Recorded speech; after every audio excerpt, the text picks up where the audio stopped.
The Going to College Education Podcast, in association with Quality and Qualifications Ireland, QQI, promoting quality and accountability in Irish education and training.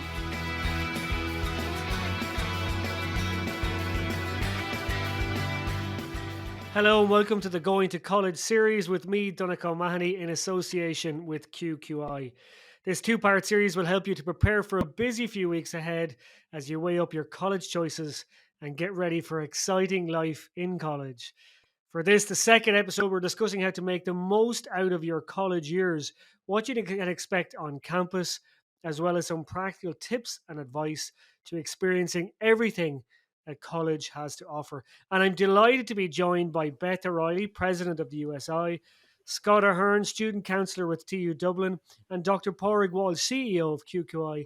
You're all very welcome to the show. Thanks, Donnchadh. So, Scott, I'm actually going to start with you. You know, you're a student counsellor, as we said, in TU Dublin. Yeah. And, you know, how important is mental health at this time? I think of all times for people who are on the premise of beginning college or who are coming or who are looking to return or to start up college after some time away from it, mental health is incredibly important. It's the same way that we look after the way we're taught as children to brush our teeth, the same way we look after our own health as we get older. If we start noticing things don't move the same way they do, our mental health is just as important in terms of how we look out for that. It's also important to note that a lot of the research would show that high levels of mental health, or when you're in a good mental health place, they are associated with increased learning capacity, creativity, and feeling more productive. And with that, an individual can feel more pro-social behaviors and more positive social relationships. And a really good scale to look to ask yourself in terms of where your mental health is what's your tolerance? How might you be able to deal with plans cancelling last minute, or someone letting you down, or something not working out? And if there's a sense that those are too much or too overbearing, that's a good indicator to say perhaps maybe something's going on here. So mental health is really important to allow us to be able to deal with things or the speed bumps that we have in life, and being able to create a sense of resilience or a bouncing back ability for when things don't work out. So mental health is quite important. So, Scott, you mentioned resilience there, and this particular class group who are going into college this year would have built up some great resilience over the last couple of years due to COVID and going into a leave and cert cycle. And they might have some ideas for their own mental health. But from your perspective as a counsellor, what can students do to look after their mental health? Yeah, I know. So that's a really good point. And we hear the term resilience a lot. But actually, what is resilience? Generally, within resilience, there's 5 kind of components with it. It's a combination of purpose, your self-identity, your connections, your body, and your mind. Now, what does all that mean? What that effectively means is that if we're feeling stress, we're feeling overburdened, we feel overwhelmed with tasks, assignments, things going on in our personal lives, it's really important that you talk about it. So that's really looking out after your mind. Keeping active, participating in sports and clubs, maybe getting off the bus one stop early or doing more walks, giving that time for your body to move and shake. And that's a really important way to look after your own body.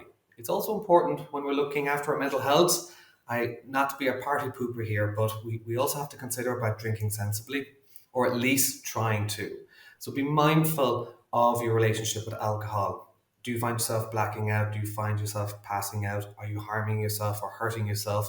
Or are arguments occurring, or are you falling out with people, becoming, difficult when your relationship with drink is exceeding? So that's a good indicator in terms of looking out for your own connections. It's also important to have things outside of college. This can be like TV series. House of Dragon is out at the moment. Music with the concerts. Electric Picnic is back, thank God.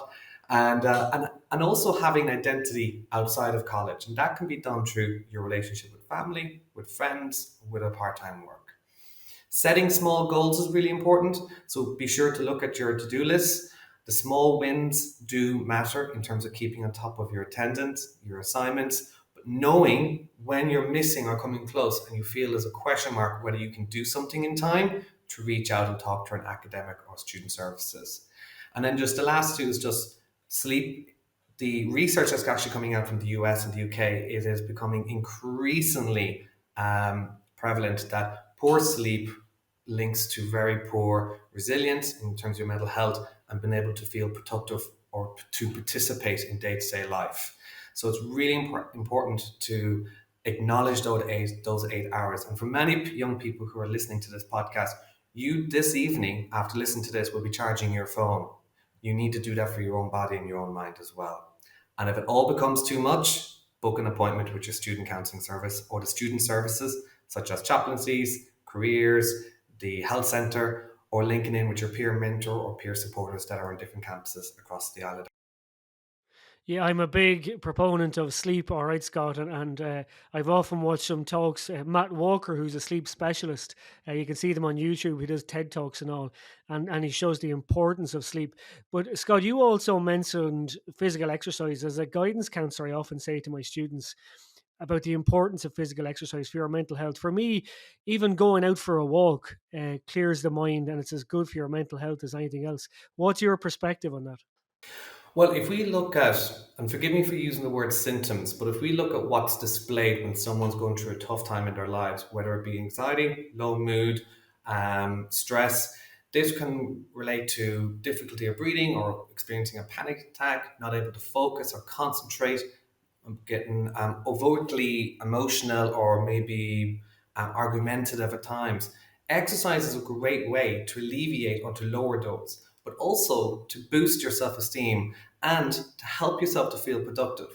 One of the how do I put this? One of the big things, if we think of some cases when people are kind of dealing with a hangover after a night out and they just flake on a couch and they're just fermenting for the whole day, you can sometimes feel worse for having done so little on the day after, which allows you to question your relationship with alcohol or that you're not going to do it again. Exercise is a brilliant tool to allow yourself to be out, to feel you've spent energy, but also to feel you've accomplished something. So exercise, getting involved in your clubs or your societies or in the sports clubs, it's a great way to reduce anxiety, depression, negative mood as well. So it's really important. And it's also important just to note within colleges, there sometimes can be an idea that sports clubs are only for the elite or for the people who are already good at the sport. It's not. Clubs are a great way to learn a new skill, to find a purpose or find an interest. And I'd say for many of us here, when we were in college, we may have taken up a sport. I know I took up archery, but I was a little bit more inspired from Legolas and Lord of the Rings. But I'm a little bit older. But what I'm trying to say is that it gives a really good opportunity to be social and to also have a sense of using physical exercise to alleviate the stress or what the body is holding or carrying, and we get to release it out. So it's a really important piece. And it can be tricky for people when they're going through a very low mood or high anxiety state to be told, go for a run, go for a swim. It can be as simple as going for a walk with your dog, listening to music on Spotify, or even just going to the shops, and it's just some sort of movement that's really important. So, there's a scaling to this as well. Yeah, so you mentioned, you don't have to be elite to play sports in college. And for me, there's a certain social aspect to going to college. And even one of my past pupils is now president of the Harry Potter Society in UCD, and he's met very like-minded people and great friends through that. How important is that social aspect in college? As you said, it's not just about elite sport, and it doesn't even have to be sport, but clubs as well, to keep yourself going and meeting new people. These connections with other people is fundamental to who we are as a being, as a person. This stems from us being a very young child and our bond with a parent or a guardian or a sibling. And as we descend and grow older, those relationships are nurtured. We have new ones, old ones maybe go a little bit more distant. So having a social aspect or having people to text, WhatsApp, Snapchat about what's happening, or to share a funny meme, or to even to update or share news with other people, that gives us a purpose and it allows us to feel a sense of belonging. So when we look at college, and what I can say here actually from a personal perspective, when I went to UCD, like it's a huge college, like TU Dublin, big college, like 30,000 students. It can be really daunting about where do I find my bubble. And there are so many opportunities to find that bubble, be it the students' union with a club or a society of an interest, even your class, whether they're big or small, you can find your pockets. And that bubble allows you to feel the campus is a little bit more manageable and that you're connected.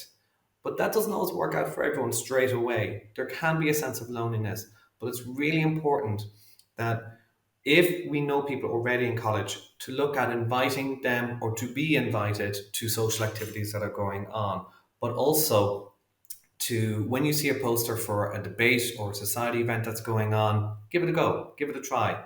Attend the event if you live on campus. If not, log in online. And it's something most certainly you won't regret. And I'd imagine the USI, Beth, will strongly agree with me on this with her success and where she is now. All that begins from joining a society or linking in with people on the ground in first year. But I was just going to say, but the train, some people can feel sometimes in first year, in the first couple of months, the train might be gone. So I've missed it. I'm not going to get on it. The train actually doesn't leave the station until you leave college. So you can get on that train of interacting or meeting people at any point during your time in college. Yeah, so I might just bring you in there, Beth, as the president of USI, the importance of these social interactions for students, because as Scott pointed out, there's some massive universities in Ireland with TUD, UCD, Trinity, and it can be a very daunting place. But these clubs and societies, I suppose, are great for social interaction and great for meeting, I suppose, like-minded people. Absolutely. I mean, I came from a very big course. I did arts in UCC. My classes had about 100 people in them. And it's very intimidating to go from a small secondary school where you know everyone's name, you know all the teachers, into a college where there's thousands of staff members, thousands of students, and you feel like, very much a little fish in a big pond. But societies are a great way that I definitely took full advantage of when I was in college. They're a really great way to find people with common interests, and you can find the most niche societies. Like I did Model UN all the way through college, which is something that you'd never really hear of outside of a college context. But it was the best. I made such great friends. I'm still friends with them to this day. And it's an amazing opportunity to not only grow your network and to make new connections, but also there's huge opportunities for gaining skills. I mean, the graphic design that some of these societies do, whether it be for posters for events or even event planning itself, organizing these nights out or organizing these debate competitions, you gain a huge amount of skill from societies that really shouldn't be overlooked or, considered unequal to the experience you get when you're academically pursuing your degree.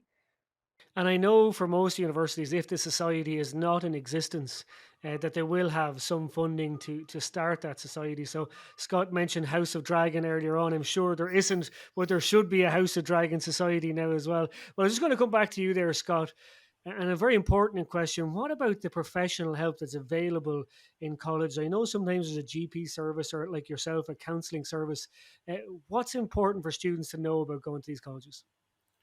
Every institute, third level college across the country, there are student support services. And I'm speaking from not only a position of working in TU Dublin, but I'm also a member of PSHE, which is the National Organisation for Psychology Counselling in Higher Education, which is the body of all of the student counselling services in Ireland that come together. So we are positioned in every third level institute, and we are there to not only support students as they're transitioning in their own lifehood in terms of where they're moving from, but also to look at their academic, their social, and their emotional well-being. That if they're feeling too overwhelmed or that there's too much happening, they don't know what to do, or they're questioning their course, or they had a breakup, or something's happening at home, which is all very common. It's much rarer for someone to not lean on a support service than to lean on it.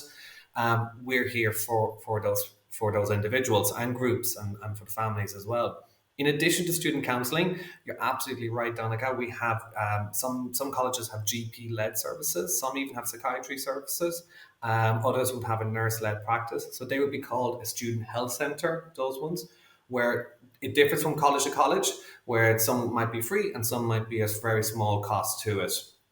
In addition to that, most colleges would have a pastoral care chaplaincy service really can support the well-being of individuals and also their spiritual health as well.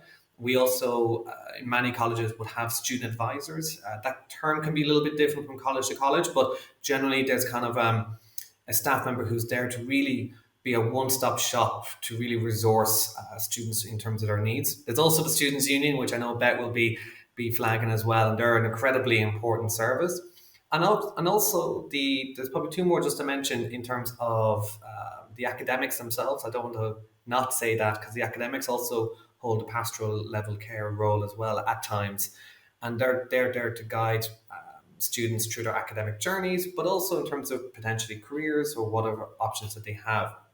Now, to access these services, for any student who's accepted on the CEO course to their new institute, if you Google that college you're going to with the words student services, it'll bring you to the very first search item from that will be the homepage of student services, and they'll have a breakdown of the different services that are present. And it's also important just to note that within our organisation of PSHE with student counselling, we're launching a new service called Together All, which is going to be released free for this academic year to all students across the country, where they can get peer support from one another within the community, so they can share difficulties that they have and have input from other students. So we really want to challenge that stigma, but also increase the sense of belonging and that it's okay to have difficulties while they're in college.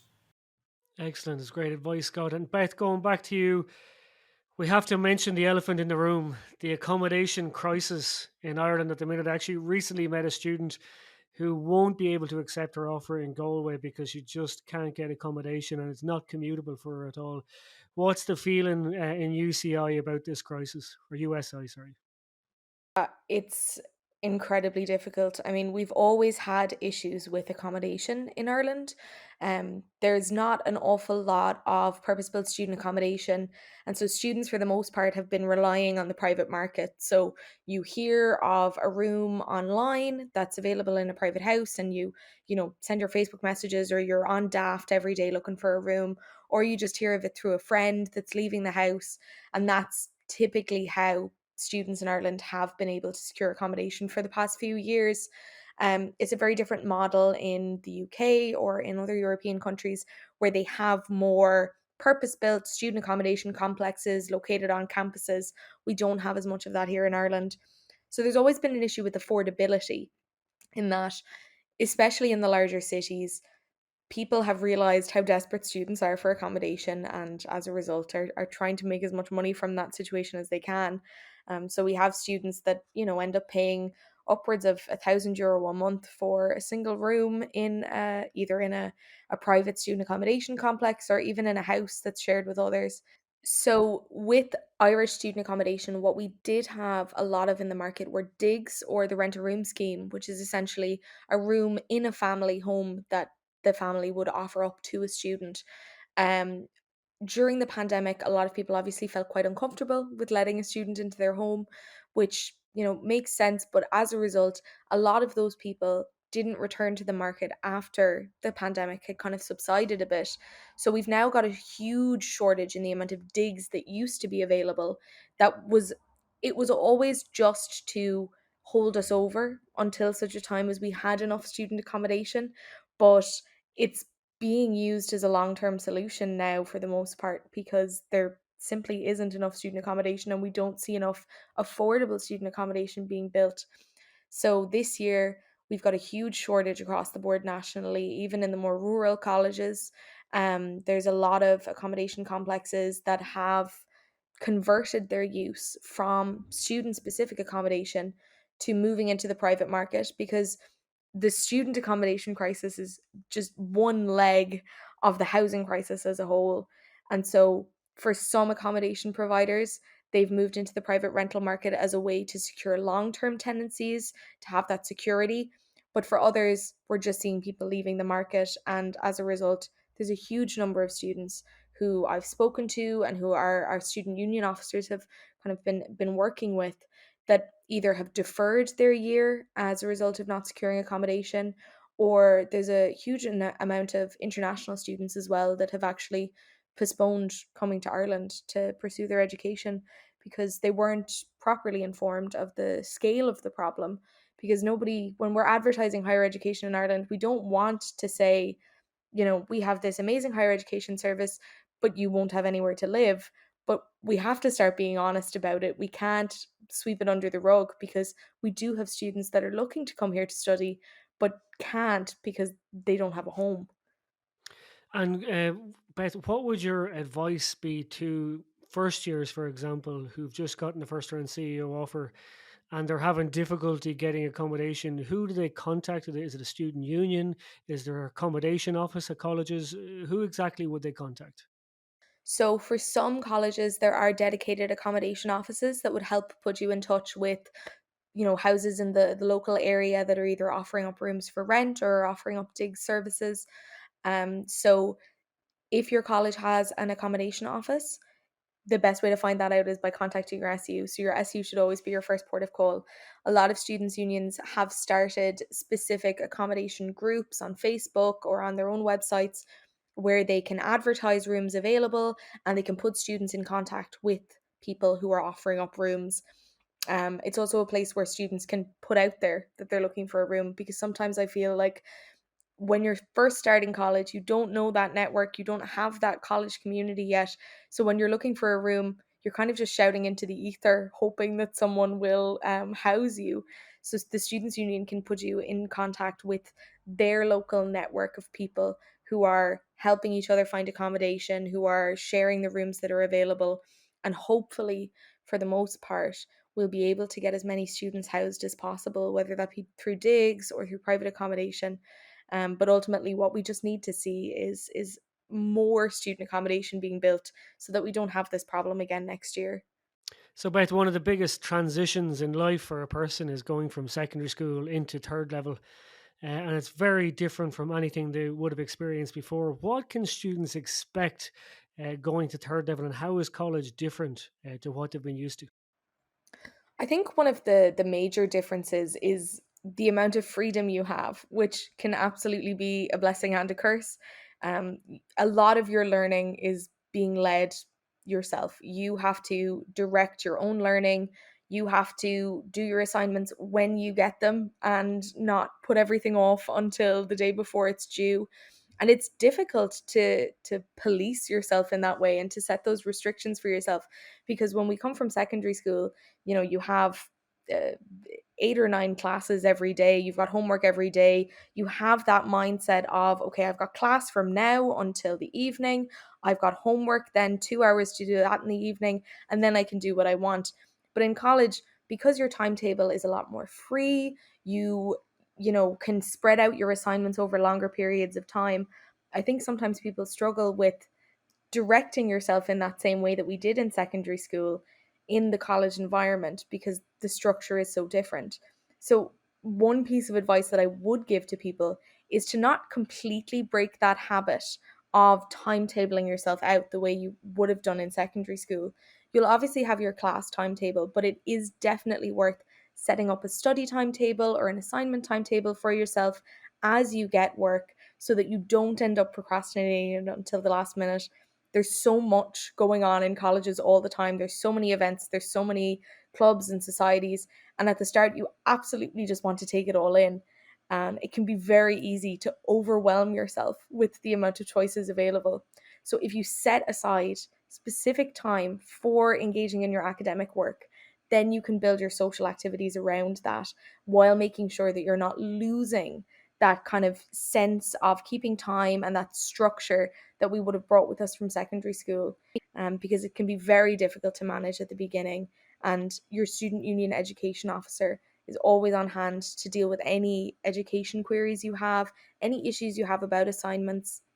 A lot of the structures of assignments even are very different from secondary school. It's not always going to be a multiple choice question test or an essay. You have labs, you have practical exams, and these are things that you might be experiencing for the first time. So always feel free to reach out to tutors, to your academic staff. to ask questions if you're confused about something, because it is a big learning curve, and you shouldn't feel like you have to come into it knowing everything already. The point of college is to learn. It's not just about learning your course material, it's also about learning how to engage in college at all. So make sure to reach out if you have any questions on the structures of things, the way things are marked, how to do well in your exams, how to do well in your assignments, and always reach out to your students union if you have any questions on these things, because they are literally in their jobs to help you. That is the purpose of the students union, is helping students and representing students.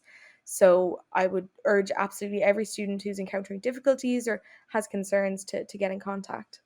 And finally, Beth, there's a few terms coming up for students that they might not have heard before, like orientation, freshers week, things like that. What do they mean? Absolutely. So, orientation is essentially you being introduced to college. College is making itself open to you to introduce you to the classrooms, your timetables, the different facilities available in the college. It's essentially when the college tries to show you all of the services that are available to you throughout your time in the college. So, it's a great week for getting to know people. It's a great week for getting familiar with your surroundings. College campuses can be absolutely massive. I have gotten lost on far too many of them. So going to these orientation events can really help cement your sense of understanding of the college campus, so that you know your way around and you're not getting lost in the weeks that you've got in your lectures. There's nothing worse than arriving late to a lecture because you accidentally went to the wrong building. So going to these orientation events is a really good way to kind of ease yourself into that college experience. Freshers Week is typically the first week of classes, but this year there seems to be Freshers Weeks taking place up until the end of October in some students' unions.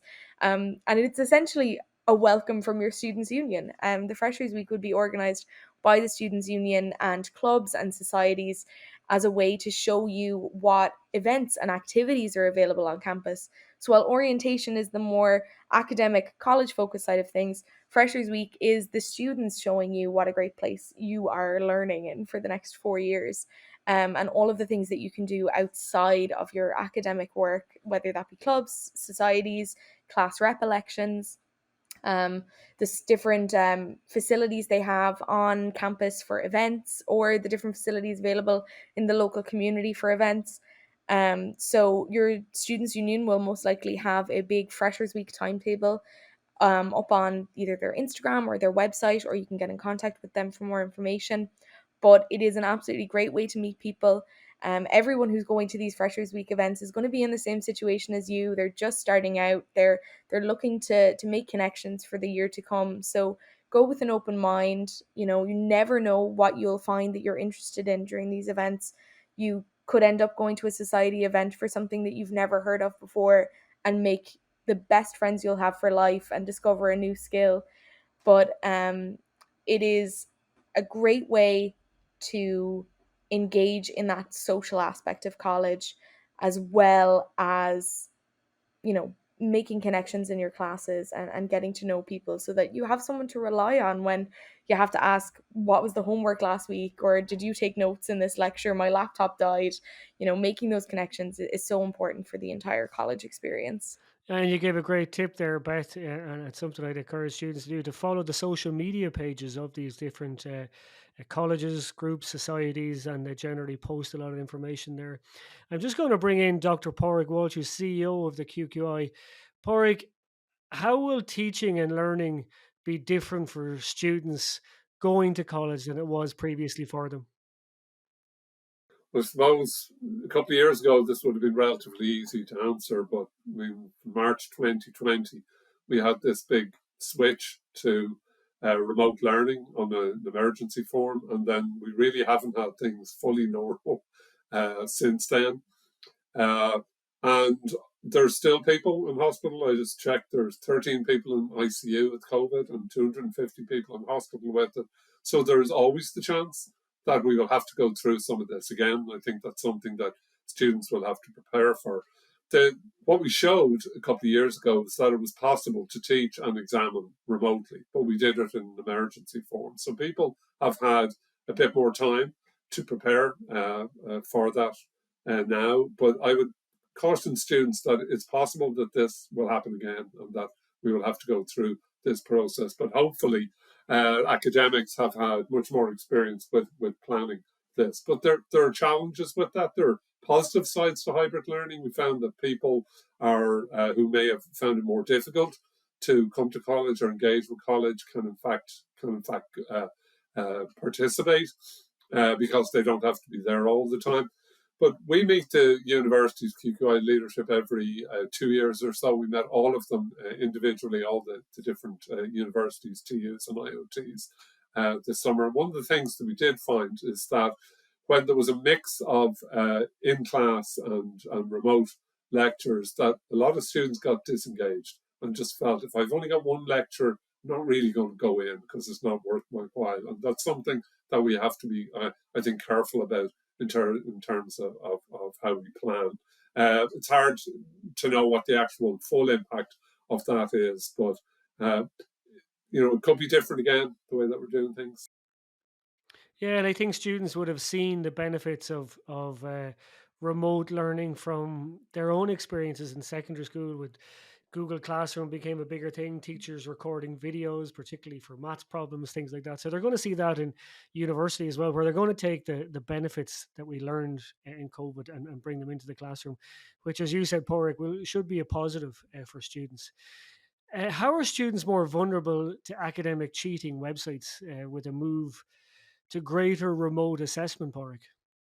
I mean, we've probably had a mix of this. Students are more vulnerable to academic cheating websites with any form of assessment, other than when you're locked in an exam hall.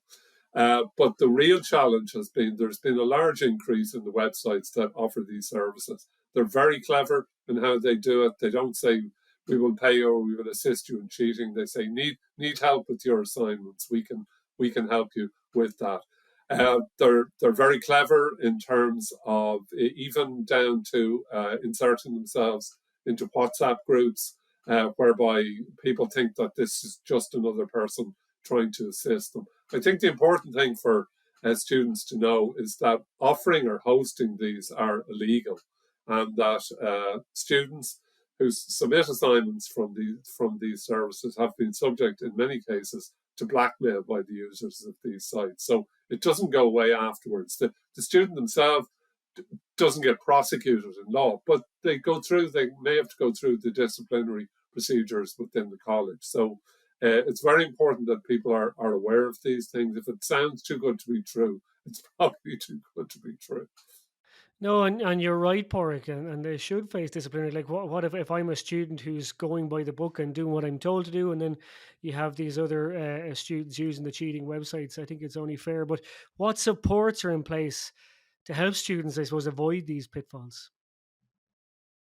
COVID, when QQI got additional legislation to allow us to prosecute these cheating sites back in 2019, we established what's called the National Academic Integrity Network, or NAME, and that has participation from all of the public higher education institutions and the private higher education institutions, and from student representative bodies like USI. And that network has produced some very helpful literature on academic integrity and promotes the awareness of cheating websites in the higher education community.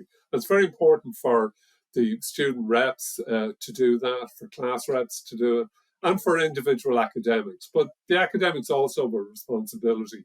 It's very important that they design their assessment strategies to make it more difficult, for instance, for these websites to be able to offer services such as assignment writing. So don't just put up an assignment that is a generic thing that someone can easily pull down from the internet. Make sure that what a lot of good assessment does is make sure that the student, for instance, might have to present or answer questions on their assignment. And it becomes pretty obvious then if they don't know what they're talking about, if they haven't done it. So, the academic staff have a responsibility to make sure that you have authentic assessment, and that at the back of their minds, they have to think in terms of making it difficult for any assignment or essay that they set to be easily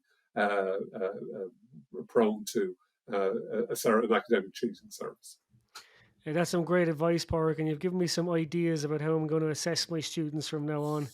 They won't be handing up any material, but they'll be answering questions on their projects. Very good, Pádraig. That's it for this year's Going to College podcast series. And I want to thank my guests, Beth O'Reilly, Scott Ahearn, and Dr. Pádraig Walsh for joining me on the show. I'm Donnchadh O'Mahony. Thanks for listening, and the very best of luck starting out on your college journey.